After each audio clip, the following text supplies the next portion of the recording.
I'm really excited about.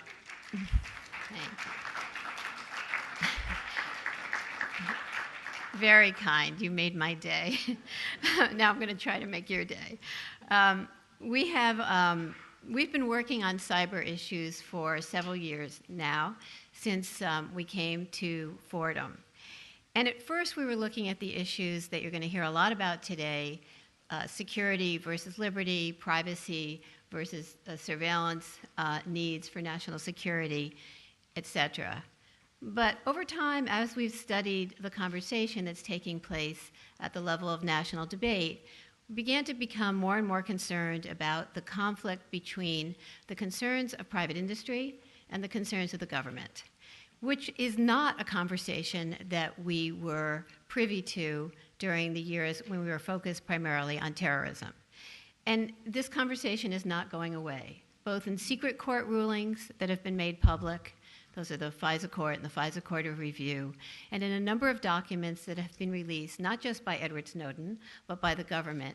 It has become apparently clear, more and more clear, that this attempt to create a public-private partnership is actually much more difficult than anybody had imagined it would be, or except a couple of our speakers who will be here today.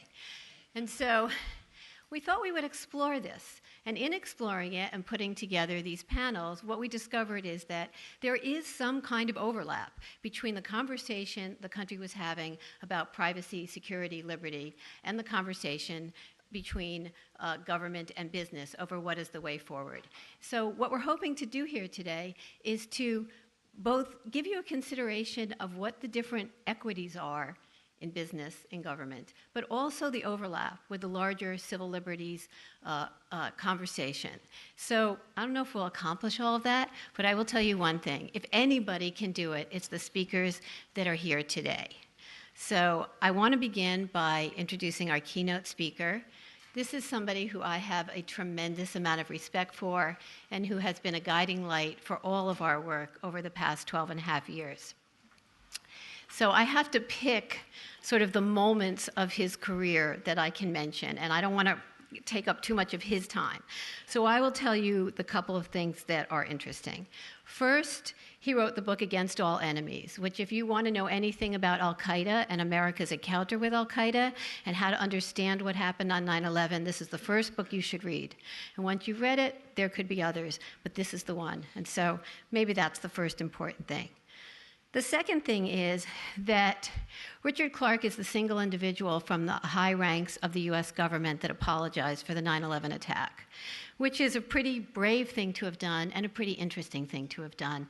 And for those of us who sit on the sidelines and just watch and study, it was an important moment, apologizing to the American public and to the 9/11 families.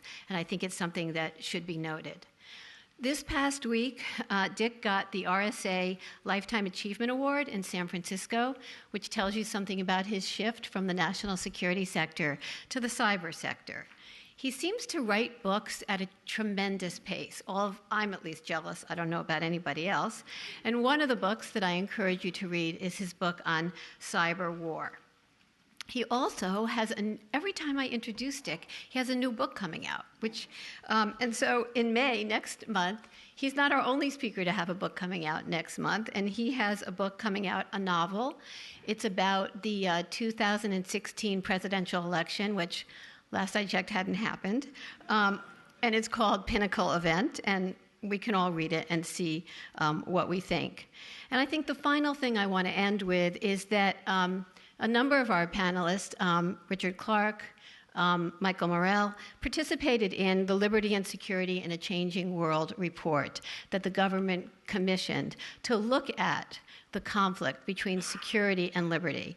And I wanted to read you just one sentence from that report that's stuck with me from the first time I read it.